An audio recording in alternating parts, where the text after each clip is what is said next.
because we rarely get to see Nene play. Turkoglu misfiring. The game tied at 2, just underway. 9 times the Magic and the Nuggets have played since Nene came into the league, and he's only played in 4 of the 9. Carmelo Anthony puts Denver in the lead. Yeah, I have a feeling they'll go to Carmelo Anthony a lot. First of all, he's an outstanding offensive player, but they want to make Hedo Turkoglu big, powerful locomotive. Carmelo Anthony does not look that fast nor quick, but he was quick enough to take it with that kind of steal. And when you steal the ball that far away from the basket at the other end, pretty hard to catch up with any kind of transition defense. Somebody forgot to pick up Carmelo Anthony there in transition. Denver's a great fast-breaking team. Yeah, they are, and number 3 in the NBA, 9 a game. But what's happening is the Magic are getting caught in some cross matches because Denver is switching it up a little bit from time to time, and I think the Magic are getting a little confused in transition defense. And the idea is stay with the guy that's guarding you until there's a stoppage or a slowdown where you can get back to the guy that you're assigned to. That's his first bucket. He blocked the shot from Anthony, but just look for that opening and dive hard. Anthony knocks down both free throws, and Denver leads by 7. Shard Lewis is 0 for 4. Hedo Turkoglu is 1 for 4. And that's a big reason why the Magic right now are trailing Denver by 9. I just think he's one of the but you know, the whole All-Star thing, it's subjective in what kind of first half of the season did you have, and when you're missing that many games, I can see why he was not picked on. But you know, again, with all the injuries going on in both conferences, but in his case, the West, he still might make it.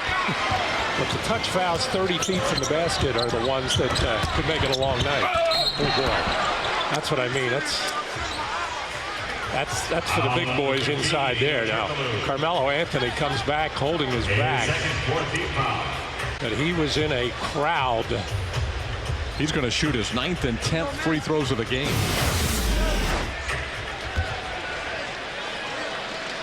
I'll make that 7 and 8 for Carmelo Anthony. J.J. Redick gets set to check in. But Anthony gives Denver a 10-point lead again. So now the onus really on Anthony Johnson to be the playmaker, and they get the Magic into their half-court offense. I think a good way to start.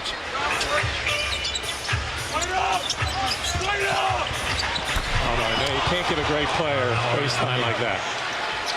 Nene's got 4, or rather, Anthony's got 14. Yeah, that's a no-no. It was not Nene, it was a Carmelo, but it was a no-no. Can't, even with Dwight Howard backing you up, you don't want to give baseline to a guy that can go that quick and hard. Another timeout. Boy, Chauncey Billups is talking to all his teammates. I think he'd like to go have somebody go at Dwight Howard. I'm sorry, at Hedo Turkoglu to get that 4th. He's not even looking at him now. Shot well defended by Petrus, but Carmelo Anthony gives Denver a 19-point lead. Boy, did he take that hard off the dribble to a spot. Now, Petrus didn't sell that elbow into the face. Who was it the other night? Dunleavy hit the deck when J.J. Redick pivoted like that, caught him in the face and got a foul call. Big play. For the Magic, number 11, Courtney Lee. Not that much contact, I guess, but a little. Hedo with 4 personal fouls. Good double team. Courtney Lee. Anthony. And they're going to give him shots again, too, on the continuation, I would think. Or no, he's shaking his head no. We'll see. For a number of reasons. He's the Magic's best playmaker. He does so many things in the 4th quarter. I think there was one win this year where Hedo was not involved in a close game in the 4th quarter. I can't exactly remember it off the top of my head, but it doesn't happen often, does it? Michael Petrus, Rashard Lewis, and Dwight Howard all returned for the Magic.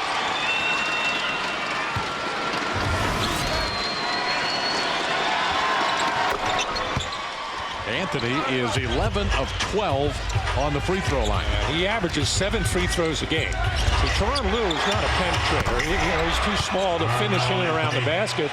Well, Carter, not their #1 offensive weapon, to say the least. This guy is Carmelo Anthony. Thought he'd missed the shot. He was following it and went in. Which means, by the way, a full set of armor. Anthony is fouled by, who was that? Peter's got him in the act of shooting. Well, what's another alternate? Performing or forming a protective covering. Well, it's definitely not that. That's an awning.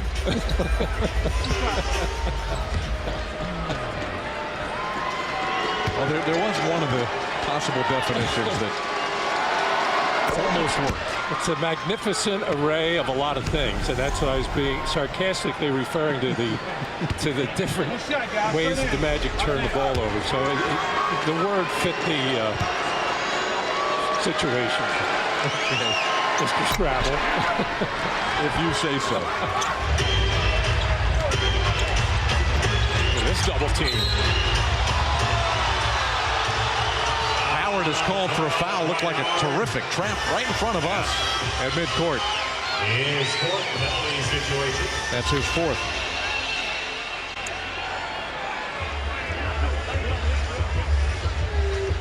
Anthony will get back to the line. Let's see where the contact was. Dwight chasing Anthony. Yeah, he hit him on the left on just a tap. Problem with Dwight being so aggressive that close to midcourt, yeah, you want to make Carmelo pick the ball up, but if he can escape that trap and get the ball in the middle of the court to Billups, now you don't have Dwight Howard defensively around the basket. It always seems to come at least down to a 2-possession game, doesn't it? Or maybe more, or maybe less. Plenty of time. The Magic need another stop. Anthony. Big shot. Carmelo Anthony. 28 points in the game. And that was a tough shot. Defended well by Petrus. He pinned him on the baseline. And Turkoglu using a foul after the 24th turnover. Foul number 15, Turkoglu. Well, you shoot 30%, commit 24 turnovers. Turkoglu fouling out for the second time this year. Only 19 seconds left in a 9-point Denver Nugget lead.